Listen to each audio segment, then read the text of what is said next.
and we may end up streaming this. We are recording now. We are super pleased to welcome Edwin Jacobs of Render to the Cloud Salon today. I am Sven Travis, a professor here in the Design and Technology program at Parsons, and I'm going to be the moderator here as Edwin presents some work that his group has done and then takes questions.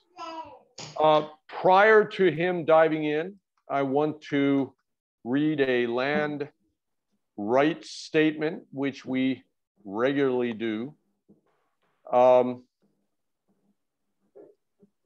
So let me dive in there, and then I will introduce and turn things over to Edwin. Land acknowledgement. We would like to acknowledge the Lenni Lenape people, who are the original inhabitants of Lenape-Hoking and the island of Mannahatta.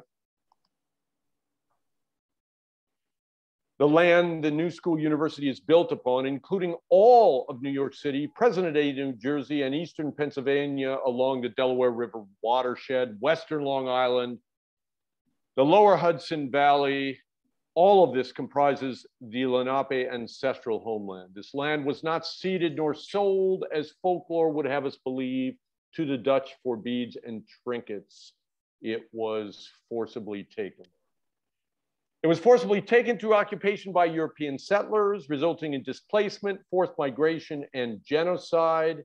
In the present day, there are Lenape communities throughout North America, though much of the original Lenape territory remains under settler occupation and control. As settlers who have benefited from the colonization of sovereign land, we acknowledge our responsibility to examine and question systems of oppression that continue through to the present day and educate ourselves about the original stewards of this land. We also want to acknowledge the Haudenosaunee iron workers from the 6 nations of the Iroquois, mostly from the Mohawk tribe, whose labor built the many iconic skyscrapers and steel bridges in New York City. As recently as 2012, about 200 of the 2,000 structural iron workers in New York City were Mohawk. Every day we view the city skyline of Manhattan, we are reminded of their contribution. With that, I would like to introduce Edwin Jacobs from RNDR Studio, RNDR. RNDR is a design studio for interactive media that develops tools that are only finished by how they are used. To achieve this, they develop processes, create structures, design visualizations, code programs, and create interactions. The end result can manifest itself across different media, ranging from interactive installations, data visualizations, generative identities, prints, and everything in between, often executed in real time. I will let Edwin flesh this description out. And with this, I will turn things over to Edwin with the comment that he will present for about 20 minutes, not firm, so he is welcome to go over if he wishes. And then we will turn things over to all of you to ask questions, either in person or through the chat, however you're most comfortable. So Edwin, it's all yours, and please take it away. Thank you.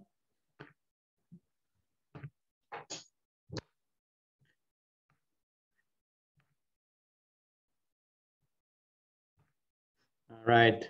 Thank you for the introduction, Sven, and thank you for having me. Yeah, today I will talk a bit about our studio and the works that we make, and hopefully also give some insights in the way we think about making work. I will start out with a picture I took from Google Street View that shows the location of our studio. Our studio is based in The Hague, which is the political capital of the Netherlands. And if you zoom in a bit, we can see our small little studio here. So here we work with around 4 to 5 people in the studio. We are 2 interaction designers / creative coders, and 2 more graphic designers. I myself, I am one of those creative coders. Below our studio, we have there's a gallery situated, and this gallery often makes shows of digital and interactive arts. And what is funny is that on the right here below, you can see one of our works captured. So Google Street View has actually captured one of our works. And what I find really interesting is that this work that you see here, it's a screen with a camera, and the camera is pointed outside, so it looks at the street, and whenever it detects a person, it tries to remove the person from the image. And I found it very funny because the way that of the person looks, it actually looks quite a bit. It looks almost the same as they do in Street View, where they blur out faces to make sure that they don't violate someone's privacy. The topic of Street View has been something that has been fascinating me for quite a long while.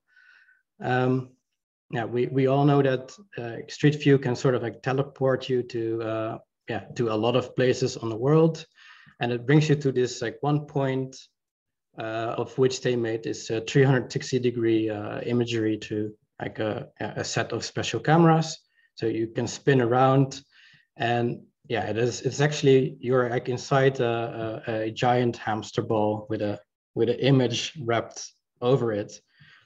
If you unwrap that image, then that looks like this, like an equirectangular projected image. And a while ago, I was wondering, like, how many of those images exist, and is there a way to collect those images, and is there a way to actually I wanted to draw maps with it. So what I did was I wrote a piece of software that starts at one point, and from that point you have pointers to say a next sphere or a previous sphere, or if there are multiple, if there's like a fork in the road, you have multiple exits to different spheres. I wrote a piece of software that starts at one place and just follows the all these pointers, so recursively. So I collect those images, and I draw them, but as spheres again, but visible from the outside. If you look a bit better, this is a bit a nicer rendering of it. This is the city of Milano, and I've done some work to align all those images in the right way. And what is really funny is that you can see little details from the top of the image. You see the sky on the side, so you can see the things that are along the streets, houses or trees. But this image, it immediately gives you an idea of the things that Street View can show you, or what it can see, but it also shows you what it cannot see. And I find this like a really fascinating way of looking at the world, but through like a limited system of sensors. And this is something that we like to take this kind of data, collect it, and transform this into something else. And that something else we like to draw with the data that we collected, but in a way that it almost looks like the software that we've made actually understands what we have collected. One of those manifestations is this installation here. And so it started out as a very simple idea. We get like styrofoam half spheres, we attach them to the wall, and we use a single projector to project those spheres that we have collected from Street View onto those spheres. So we project them back into a physical space.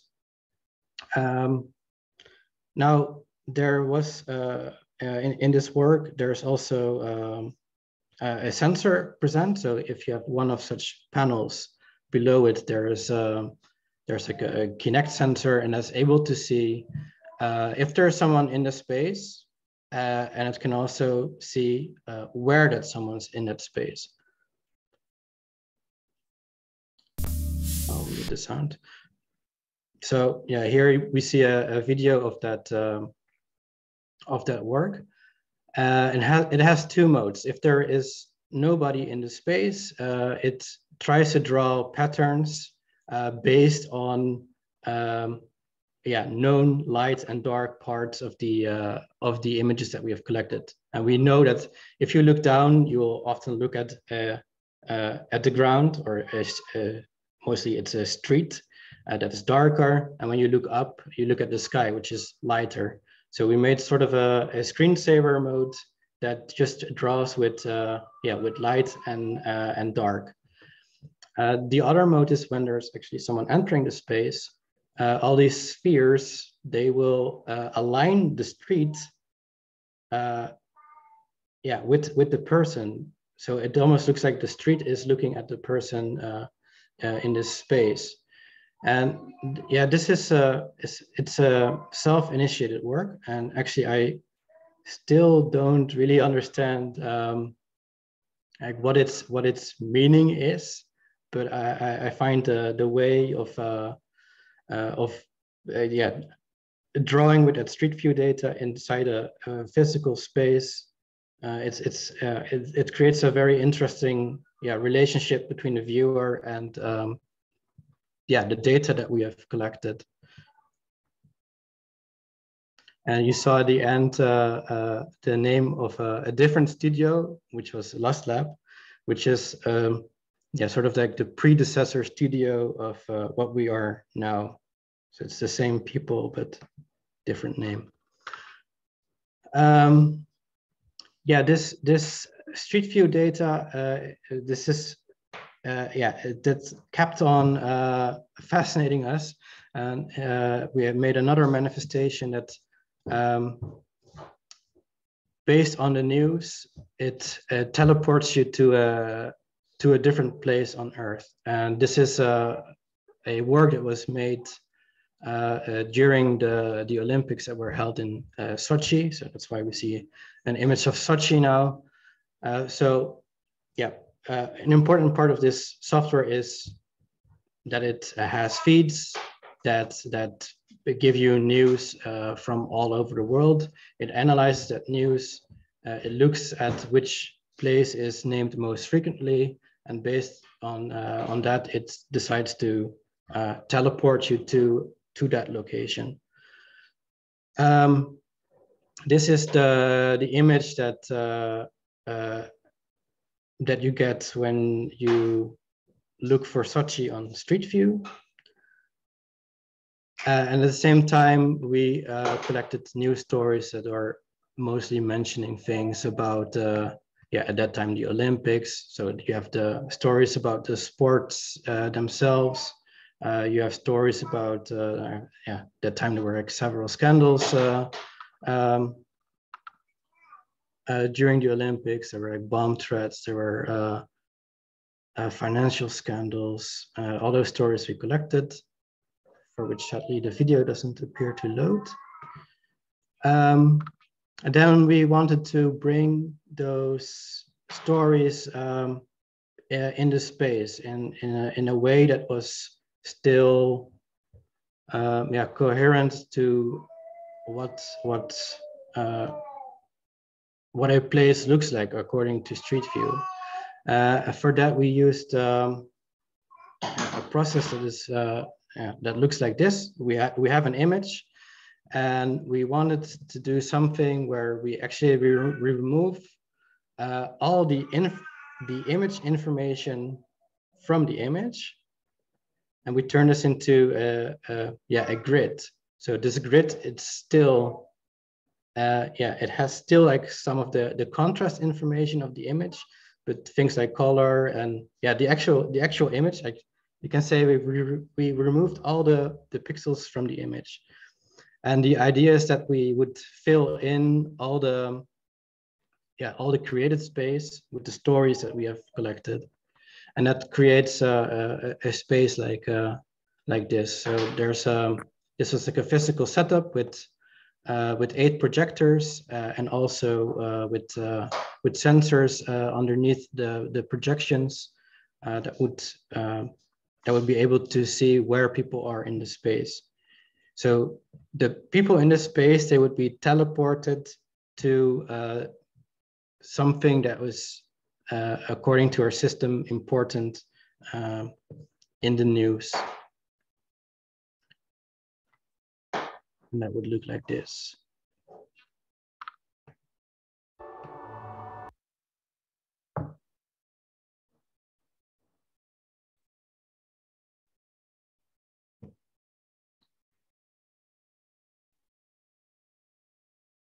So you have all these stories flowing in this grid, and the grid responds to proximity to the wall. So if someone walks towards the wall, you could basically zoom in on those stories.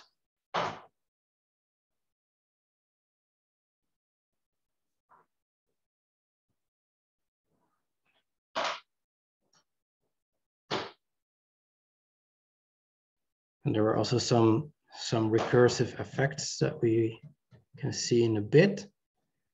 So you see here that it's barely readable, but we create larger letters by combining smaller stories. So we use the stories to draw out another story again.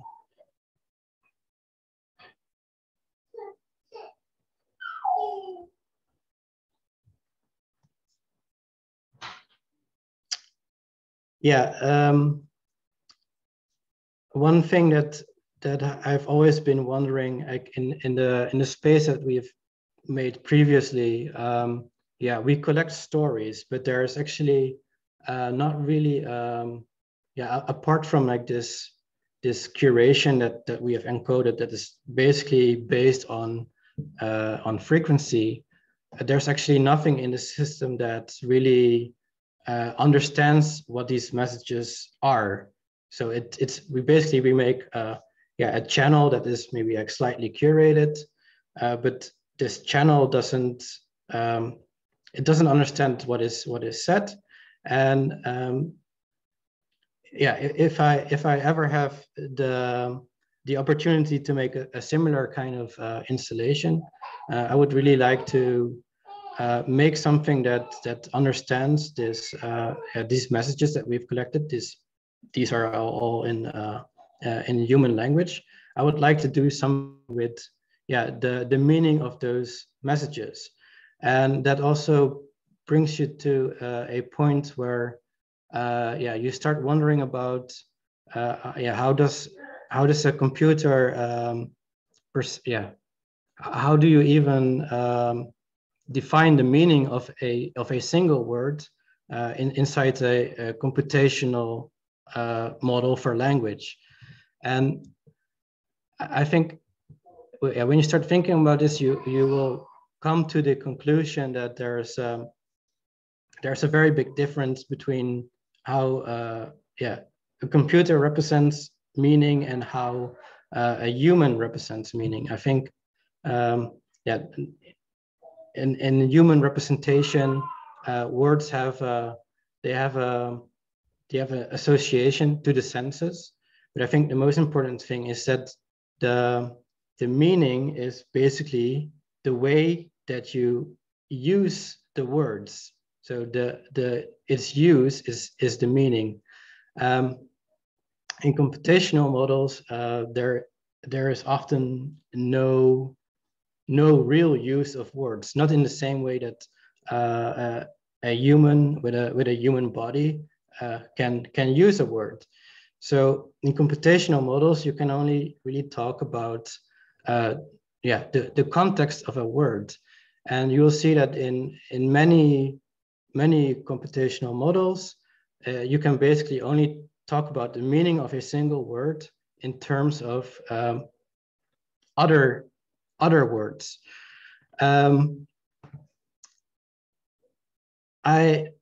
I'm showing here a little experiment that I tried to do with the meaning of the words, and also in relation to its use.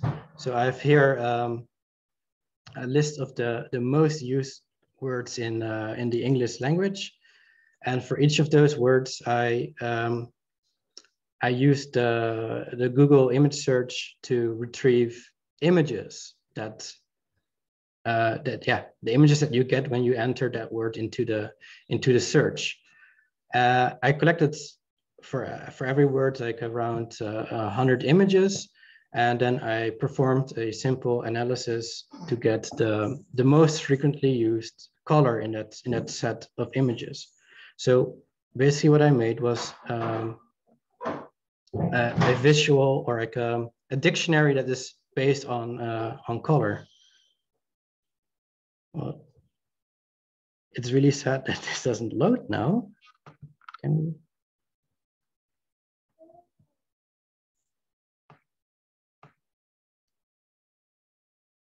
There we go. So here we have this point cloud that represents words together with their color, and we can see that for some colors, for some words, this makes sense. For example, here the word green actually has a color that is like green, but there are also very abstract words for which you can't really determine a color like this. I mean, technically you can, but its relation to our human idea for color to this word, those two don't really align.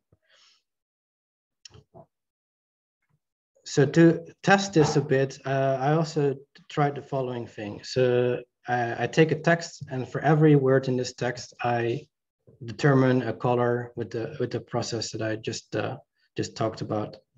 Then the other thing that I do here is to remove every word, and I only keep the color. And this demonstrates that at least like the human thinking of language is very, very different. I think if you look at this at these colors through just a computer system that could map the colors back to words, then you still have the same message. But as a human viewer, the original message is fully gone. A last thing I want to show is a work that was made. Where we have been invited to come up with an idea for this space here, which is a newly developed district in Utrecht, where basically all there is a cinema, a land of grass, and like further out there are some houses. And for us, this seemed really, really hard at first, because usually we work with places for which we can collect data, or we can dig in its history, try to deconstruct it, and build something new with it. But it all seemed missing for a while, until we figured out that this piece of grass in front of the cinema is actually exactly on top of a highway. So actually, a lot of people are by this exact district, but yeah, they pass by underneath. They don't see anything of what is going on the top. And on the top, you cannot, you have no idea that there are these cars passing by. So our idea was to make a one-to-one reconstruction of what happens on that highway that is in those tunnels underneath that grass. And initially we wanted to make something that is exactly the same size as the tunnels, and we would use a very simple light animation to represent cars passing by. So you would just see sort of like this light chasing effect whenever a car passes by, and that would give you like the idea of the number of cars, but also yeah, the velocity of the cars. To do this, we would need to install sensors in those tunnels, but yeah, the governmental body that maintains those roads, of course, they will never give us permission to install any kinds of electronics in those tunnels.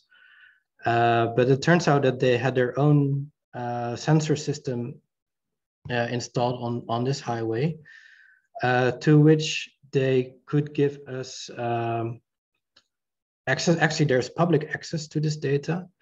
There's just one slight problem, and it's that the resolution of this data is 1 minute.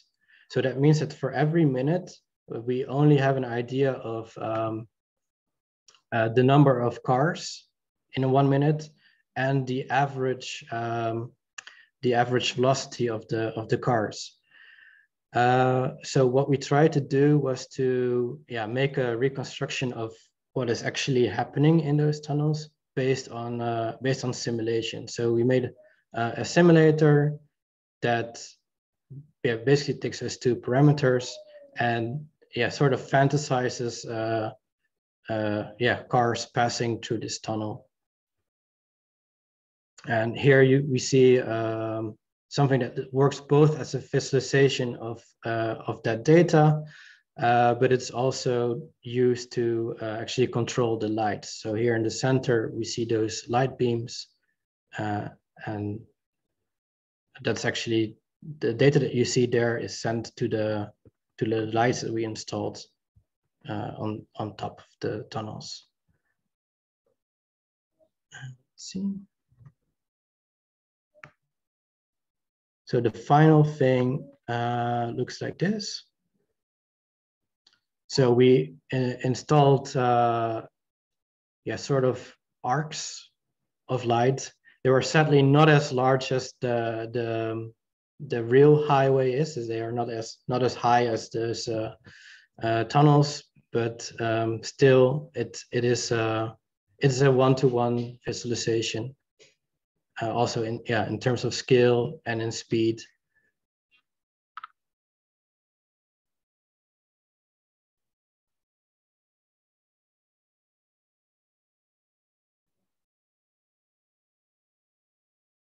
And I find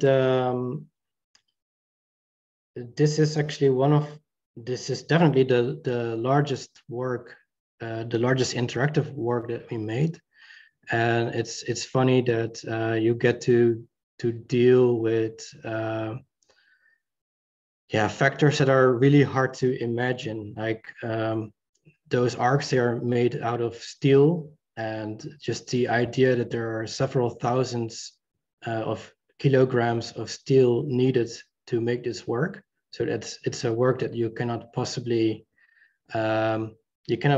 ship it yourself. So you really have to yeah, find contractors that are willing to produce this and to transport it and to install this in the space, which yeah, I think is in very stark contrast to the other works that we made that are yeah usually just yeah projector based works. All right. Yeah, this was all for my presentation. So I think we can I can stop sharing and we can switch to Q&A. Thanks, Edwin. This is pretty amazing stuff. In answer to June's query in the chat, I've posted the Render Studio's website, and if you are feeling like the stuff that Edwin is showing is pretty cool, go to that site. It's just an order of magnitude more work there, and it's all pretty interesting. He's just barely touched upon the body of work that the studio has done, and there's a lot more on the site. So I urge everyone to go there and check it out. As always on Cloud Salon, we will take questions in the chat, or you may raise your hand if you've got something to ask that you'd prefer to speak up directly. I will do my best to moderate the chat. Let me start with a question here that's been posted by Joshua asking, what is the importance of OpenRender being open source? Yeah, I haven't even touched on that entire topic, mostly because yeah, there wasn't so much time. Yeah, what is the importance of it? I would say it's a toolkit that we have developed in-house, and that means that you embed a lot of information, practical information in code.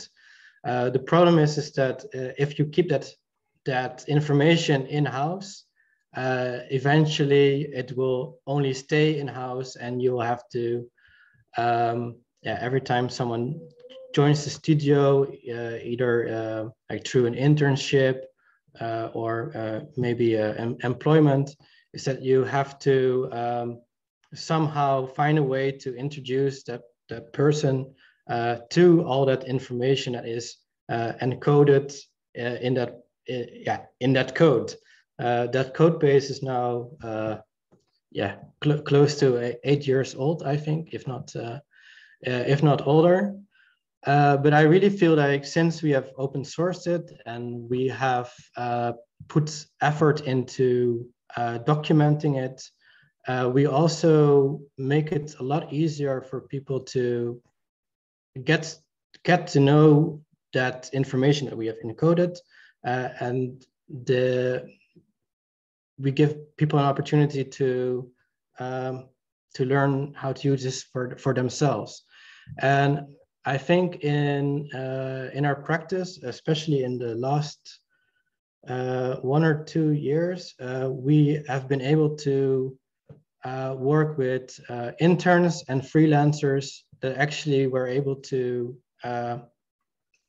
use OpenRNDR to contribute to the works that we have made.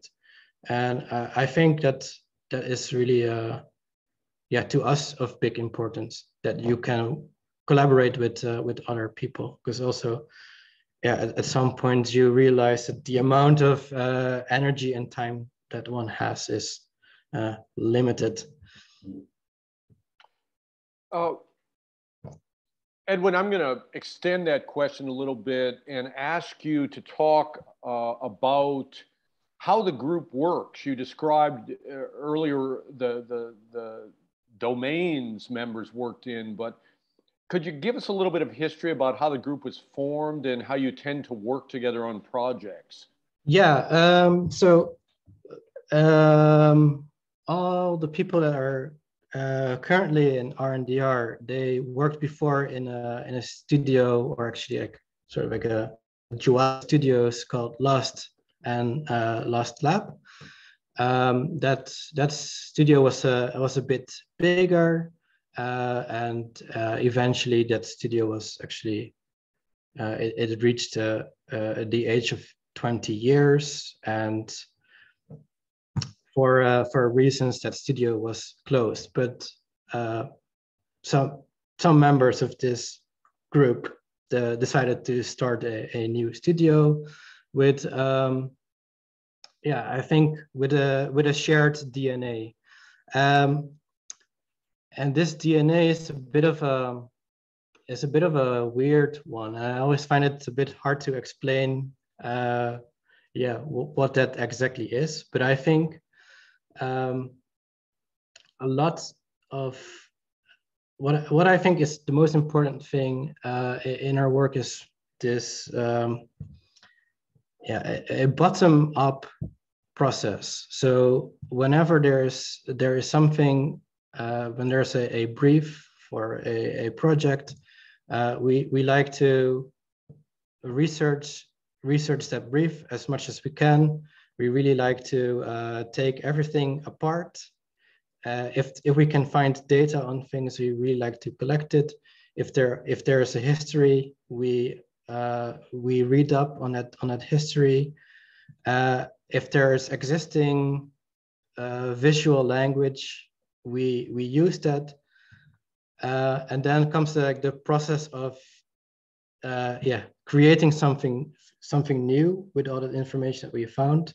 And I think there it's very, very important that we can iterate a lot.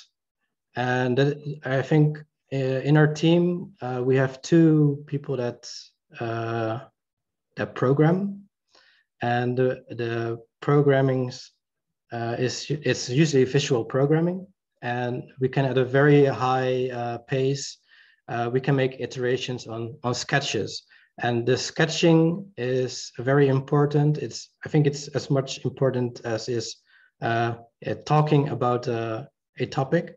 So there's usually when we have conversations about the work that we're doing, we make sure that there's also something visual, because I think like the visual thing, it's a product of a kind of thinking that talking cannot really produce. But there's a cross intersection between the two. But I really think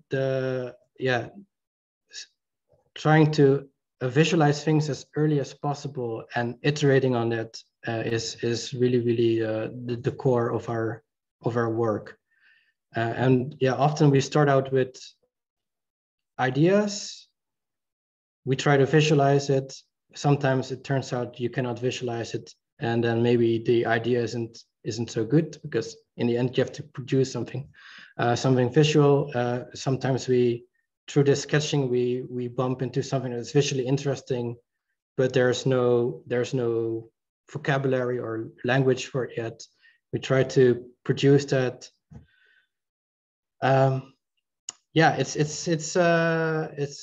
It's very hard to formulate what it is exactly how we work, but I would say, it's really drawing and looking at the drawing and iterating on it as much as you can. So I think you're talking to a community here, Edwin, in design and technology that is very much used to these concepts, particularly iterative prototyping, to the extent that some of them may have grown tired of discussion around it. But it's great to get an example of a group operating in this way in the real world. I don't want to dominate the questions here, so I'm really hopeful that audience members will throw some questions into the chat. I see Pascal unmuting here, so go ahead, Pascal. I have a question, if I may, and hi, Edwin. Thank you for this wonderful talk.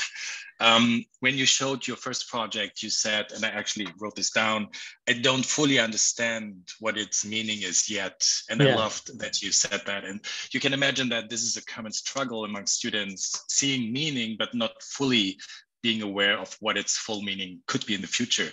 Do you have any advice on how to live in that space and how to visit projects and discover new meaning maybe later?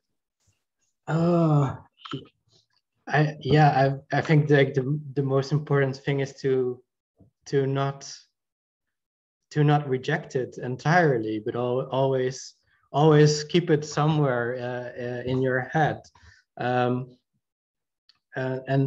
I think, yeah, as I said before, like meaning in this context, it's a meaning that I cannot express, but when I think about it, when I experience that piece, it somehow makes sense. Like visually, it makes sense. As an experience, it makes sense. But to fully rationalize it, that is somewhat beyond me. And maybe even at some point, like rationalizing it, maybe even it destroys the entire work. I think it's it's a product of a kind of thinking that is it's parallel to the super rational thing, but that doesn't mean that it's entirely pointless or meaningless. It's just maybe that it doesn't allow it to be rationalized as much as its strength, maybe. How to go about this in a process? I think we bump into these kind of things often, and it's just something that you have to just accept it, that it cannot be rationalized, or that it cannot be rationalized at a certain point, maybe because like the rational part of the process isn't there yet, but for me, it's like don't reject it and try to come back to it now and then. And that's all I can say. And I'm going to add to that.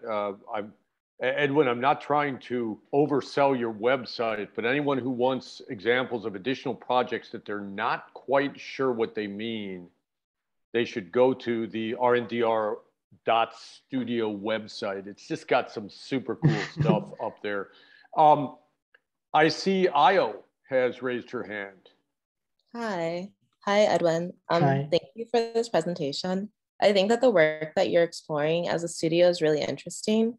I kind of just wanted to share some thoughts, because I also kind of picked up on the point that Pascal was talking about of the not knowing what this means. I think it was really beautiful, you saying maybe it doesn't have to have meaning yet.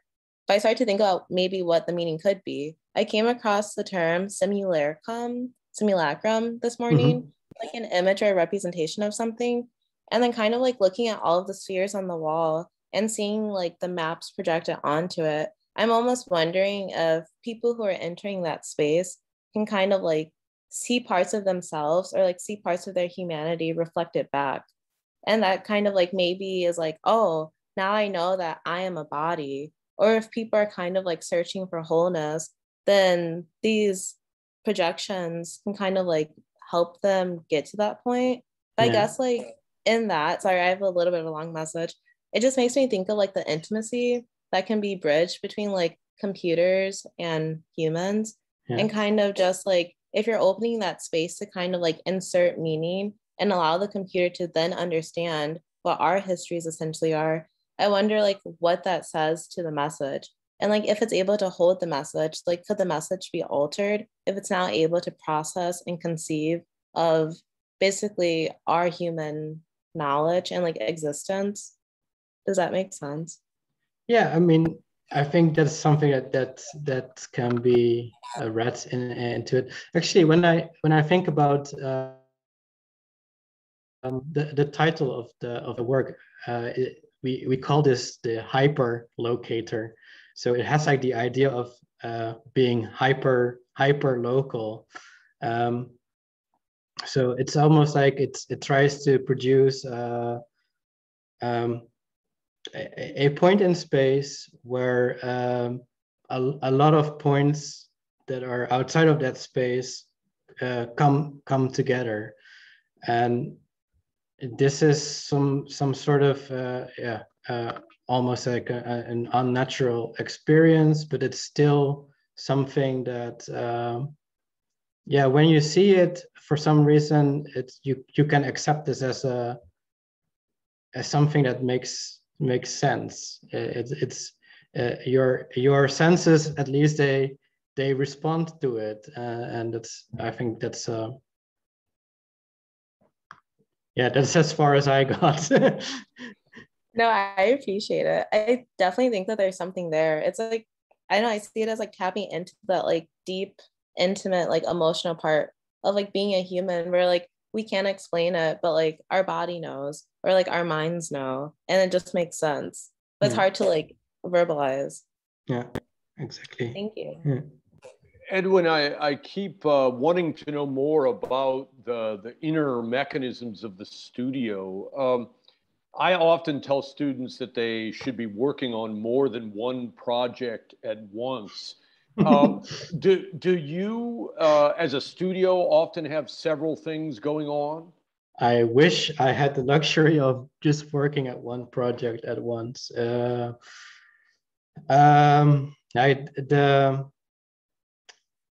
In recent times, there have been maybe even too many things running in parallel. But what I really like about our small group is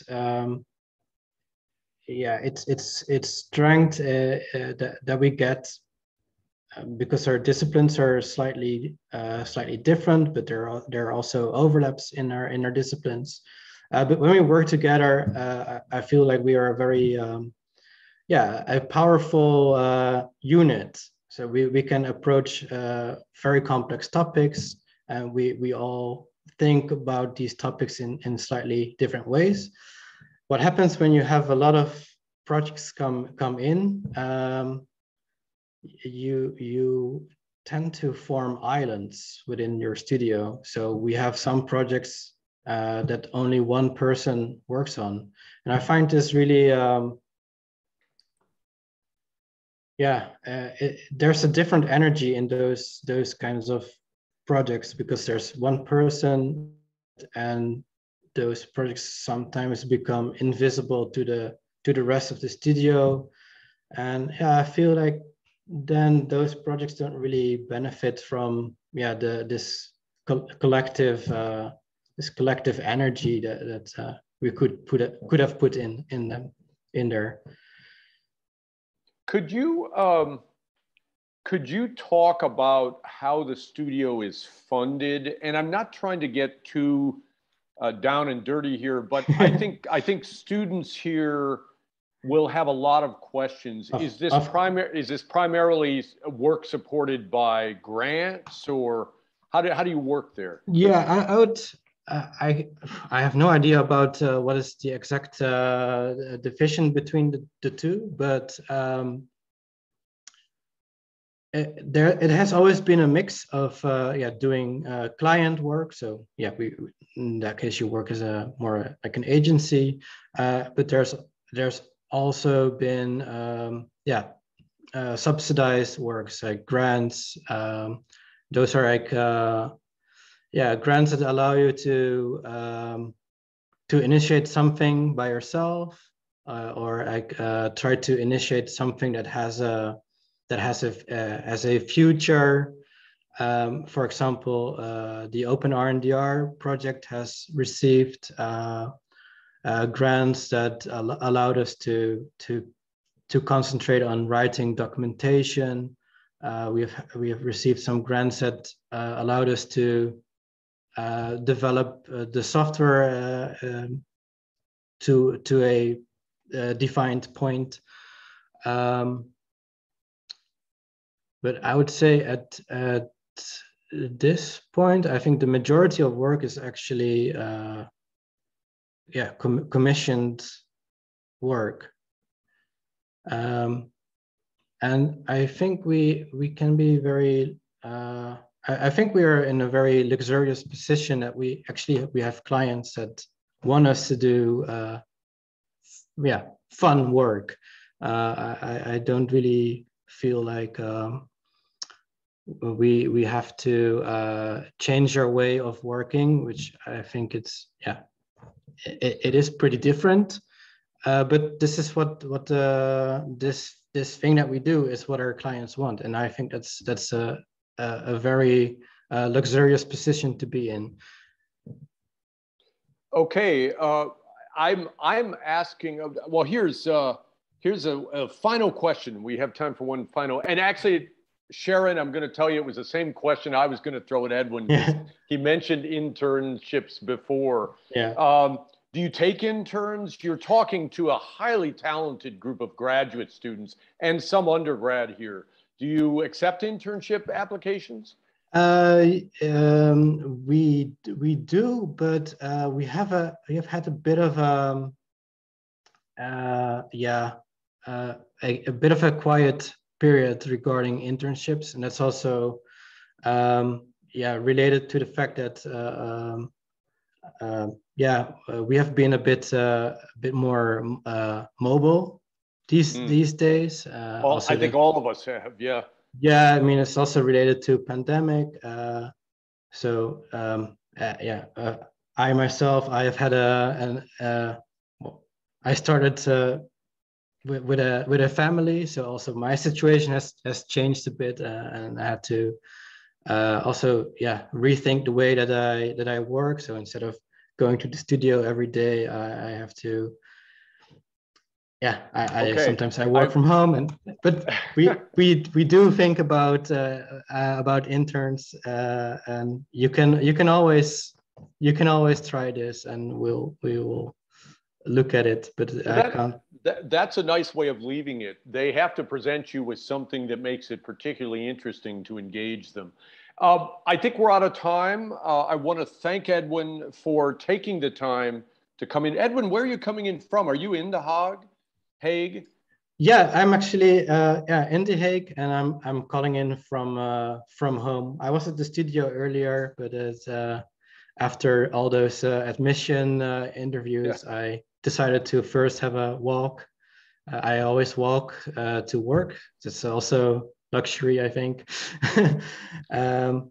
Well, thank you so much for coming in. Thank you to the audience.